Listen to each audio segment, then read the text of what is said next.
రాష్ట్ర అభివృద్ధి సంక్షేమమే లక్ష్యంగా CM Chandrababu deputy CM Pawan Kalyan సమర్థవంతమైన పాలన అందిస్తున్నారని భీమవరం టీడీపీ ఇన్ఛార్జ్ రాజ్యసభ మాజీ సభ్యురాలు తోట సీతారామలక్ష్మి అన్నారు. టీడీపీ కార్యాలయంలో నిర్వహించిన ప్రజా దర్బార్లో ప్రజల నుంచి ఆమె వినతులు స్వీకరించారు. ఎన్నికల సమయంలో ఇచ్చిన హామీలను నెరవేర్చే దిశగా ప్రభుత్వం ముందుకు సాగుతోందని తెలిపారు. సూపర్ 6 పథకాలను ప్రభుత్వం దశలవారీగా అమలు చేస్తోందని సీతారామలక్ష్మి చెప్పారు. అందరికీ నమస్కారం. మరి తెలుగుదేశం పార్టీ కూటమి ప్రభుత్వం దాదాపుగా అధికారంలోకి వచ్చి 2 సంవత్సరాల పైనే అయింది.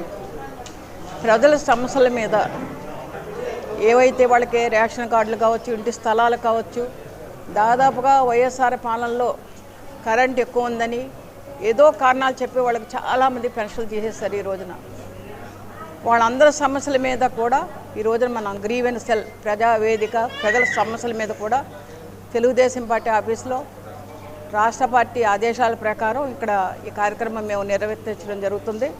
ముఖ్యంగా మన భీమవరం నియోజకవర్గం చూస్తే ఎన్నో సమస్యల మీద ఇక్కడికి ప్రజలు రావడం జరుగుతుంది. హైదరాబాద్లోని సరూర్ నగర్లో ఉద్రిక్తత నెలకొంది. హైడ్రాలో